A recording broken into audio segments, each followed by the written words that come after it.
জ্বালানি সাশ্রয় নিয়ে বার্তা দিয়েছিলেন প্রধানমন্ত্রী এবং তারপরেই প্রধানমন্ত্রীর কনভয়ে গাড়ির সংখ্যা কমলো।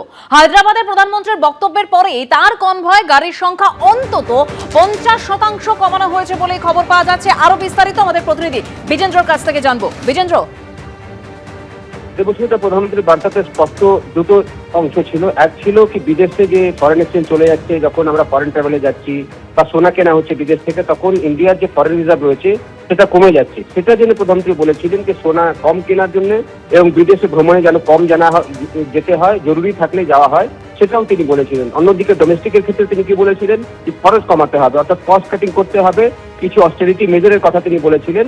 এবং তারপরে দেখা যাচ্ছে কি আজকে যেটা প্রধানমন্ত্রী দপ্তর সূত্র থেকে জানা যাচ্ছে যে প্রধানমন্ত্রী হায়দ্রাবাদে এই কথাগুলো বলেছিলেন, তারপরে তিনি গুজরাট গেছেন, গতকাল গুয়াহাটিতে ছিলেন। তার কনভয়ে দেখা যাচ্ছে প্রায় 50% গাড়ি কমিয়ে দেওয়া হয়েছে। এসপিজি প্রোটোকল মেনেই কমানো হয়েছে, যতটা সম্ভব হয় গাড়িগুলো কমানো হয়েছে তার কনভয় থেকে। এবং এটাও বার্তা দেওয়া হচ্ছে কি হয়তো ইলেকট্রিক ভেহিকেল বেশি করে ব্যবহার করতে হবে, যেহেতু জ্বালানি আমদানি করতে গিয়ে অনেক টাকা খরচ হচ্ছে ভারত সরকারের। প্রধানমন্ত্রী দপ্তরের এই সিদ্ধান্তের পর আমরা দেখতে পাচ্ছি বিজেপি শাসিত রাজ্যগুলোতেও অনেক মুখ্যমন্ত্রীরা তাদের কনভয়ে কাটছাট করেছেন। প্রায় 50% গাড়ি কমানো হয়েছে বিভিন্ন মুখ্যমন্ত্রীদের কনভয়ে, এবং প্রধানমন্ত্রীর কনভয়েতেও প্রায় 50% গাড়ি কমানো হয়েছে, যেটা প্রধানমন্ত্রী সূত্র দপ্তর থেকে আমরা খবর পাচ্ছি। অর্থাৎ একদিকে বিদেশি মুদ্রা বাঁচানো, অন্যদিকে দেশের মধ্যে অস্টেরিটি মেজার বা কস্ট কাটিং স্টেপসগুলোর জন্য প্রধানমন্ত্রী আহ্বান করেছিলেন। তার প্রতিফলন আমরা দেখছি প্রধানমন্ত্রী দপ্তর থেকে করা হচ্ছে, মুখ্যমন্ত্রীরাও করছেন। এবং প্রধানমন্ত্রী সাধারণ মানুষের কাছে অ্যাপিল করেছিলেন যে বিদেশ থেকে সোনা যেন কম কেনা হয়, অনেক আমাদের ফরেন এক্সচেঞ্জ সেখানে চলে যাচ্ছে। সেক্ষেত্রে এখন কি পদক্ষেপ নেন সাধারণ মানুষ, সেটা দেখার বিষয়। ধন্যবাদ বিজেন্দ্র। এর আগে হায়দ্রাবাদের এই জনসভা থেকেই জ্বালানি সাশ্রয় করার পরামর্শ দিয়েছিলেন প্রধানমন্ত্রী। প্রয়োজনে ওয়ার্ক ফ্রম হোম, কারপুল করার কথাও বলেছিলেন প্রধানমন্ত্রী।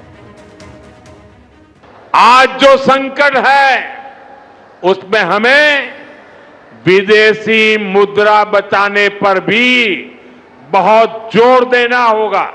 साथियों, भारत के पास बड़े बड़े तेल के कुएं नहीं हैं। हमें पेट्रोल डीजल का उपयोग कम करना होगा। शहरों में जहां मेट्रो है वहां हम तय करें, अगर कार में ही जाना जरूरी है तो फिर कार पूल करने का प्रयास करें। শপথ নেওয়ার পর মঙ্গলবার নিজের দপ্তরে গেলেন অগ্নিমিত্রা পাল, দিলীপ ঘোষ, অশোক কীর্তনিয়ারা। দায়িত্ব বুঝে নিলেন। ফাইল খোলার হুঁশিয়ারি দিয়েছেন নারী ও শিশু কল্যাণ মন্ত্রী অগ্নিমিত্রা পাল। দুর্নীতি নিয়ে কড়া বার্তা দিয়েছেন খাদ্যমন্ত্রী অশোক কীর্তনিয়াও। রাজ্যের নতুন সরকার, নতুন মুখ্যমন্ত্রী, নতুন মন্ত্রিসভা। শনিবার শপথ নিয়েছেন রাজ্যের 5 মন্ত্রী। মঙ্গলবার সল্টলেকে নিজের দপ্তরে যান নারী ও শিশু কল্যাণ মন্ত্রী অগ্নিমিত্রা পাল। আরজিকর কাণ্ড থেকে কয়লা বালি পাচারের প্রসঙ্গ টেনে ফাইল খোলার হুঁশিয়ারি দেন তিনি। থানাতে গেলে থানা এফআইআর নেবে না, এই দিন শেষ হয়ে গেছে। এবং যারা যা করেছে তার তো ফাইল খোলা হবেই, সেটা আমাদের মাননীয় মুখ্যমন্ত্রী বলেই দিয়েছেন। সে অভয়াই বলুন, কয়লা চুরি বলুন, আর বালি চুরি বলুন, আর যে কোনো বিষয় বলুন, দুর্নীতিতে জিরো টলারেন্স। পঞ্চায়েত, প্রাণী সম্পদ এবং কৃষি বিপণন দপ্তরের দায়িত্ব পেয়েছেন দিলীপ ঘোষ। মঙ্গলবার খাদ্য ভবনে নিজের দপ্তরে যান তিনি। কার কি কাজ আছে, সমস্যা কি আছে, এই নিয়ে কথা হলো। আমি বললাম যে ঠিক আছে, এবারে তো পঞ্চায়েত তো এখানে বসে হবে না, পঞ্চায়েতে যেতে হবে, গ্রামে গিয়ে আপনাদের সঙ্গে গিয়ে জেলায় বসে আমরা ওখানকার সমস্যার সমাধান করব। এমএসপি নিয়ে আমাদের চিফ মিনিস্টার বলে দিয়েছেন যে সমস্ত কিছু নিয়ে রিভিউ হচ্ছে, ভাবা হচ্ছে, কৃষকরা যাতে সম্পূর্ণ তার মূল্য পায় সেটা চেষ্টা আমরা করব। তৃণমূল সরকারের আমলে রেশন বন্টনে ব্যাপক দুর্নীতি সামনে এসেছে। জেলে যেতে হয়েছিল প্রাক্তন খাদ্যমন্ত্রী জ্যোতিপ্রিয় মল্লিককে। খাদ্য দপ্তরের দায়িত্ব হাতে নিয়েই দুর্নীতি নিয়ে কড়া বার্তা দিয়েছেন নতুন মন্ত্রী অশোক কীর্তনিয়া। যাদেরকে নিয়ে এই দুর্নীতিটা হয়েছে আগে তাদের ব্যবস্থা করতে দিন আপনারা আমাকে। একটা সপ্তাহ টাইম দিন। রেশনে কোনো দুর্নীতি করতে মেনে নেব না।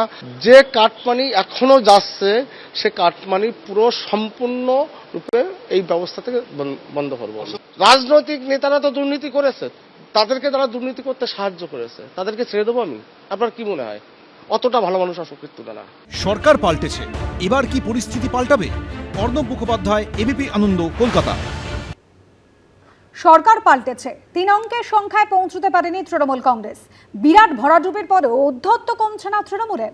দক্ষিণ 24 পরগনার বিষ্ণুপুরে বিজয় মিছিল থেকে বিজেপি নেতাদের হুমকি দিতে শোনা গেল তৃণমূলের 5 বারের বিধায়ক এবং প্রাক্তন পরিবহন প্রতিমন্ত্রী দিলীপ মণ্ডলকে। তৃণমূল নেতার বিরুদ্ধে আইন অনুযায়ী ব্যবস্থা নেওয়ার হুঁশিয়ারি দিয়েছে বিজেপি। অনেক সংযম রেখেছি আমরা, 15 বছর শান্তিতে রেখেছিলাম, আর হবে না। মনে রাখতে হবে দিলীপ বাবুকে যে এখন কিন্তু আর সেই তৃণমূলের সরকার নেই। কথায় বলে সে রামও নেই, সে অযোধ্যাও নেই। বাস্তবটা হলো আজ তৃণমূলের সংখ্যার জোরও নেই, তৃণমূলের সরকারও নেই। কিন্তু যেটা রয়ে গেছে তা হলো তৃণমূল নেতাদের ঔদ্ধত্য।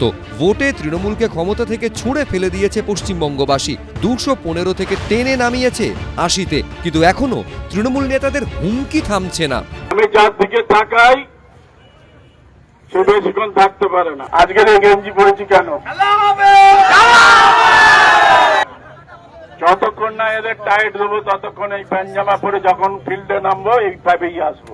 ইনি দিলীপ মণ্ডল, প্রাক্তন পরিবহন প্রতিমন্ত্রী। এবার দক্ষিণ 24 পরগনার বিষ্ণুপুর বিধানসভা কেন্দ্রে জিতেছেন। দলের ভরাডুবির পর এখনো বিজেপির উদ্দেশ্যে হুমকি দিতে শোনা গেছে তাকে। কত শক্তি আছে রে, কত রসদ আছে, কত ফান্ড আছে। তোদের যে মুখ্যমন্ত্রী হয়েছেন তাকে জিজ্ঞেস করে দেখবি দিলীপ মণ্ডলকে। ওদের আরেকজন নেতা অর্জুন সিং, তাকে জিজ্ঞেস করে দেখবি দিলীপ মণ্ডলকে।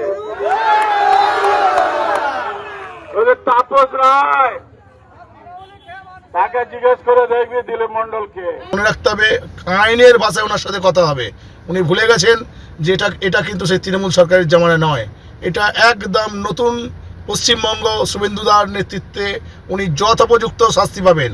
উনি গতকালকে শুভেন্দুদাকে যে কদর্থ ভাষায় কথা বলেছেন, একদম আমরা তার তীব্র ধিক্কার জানাই।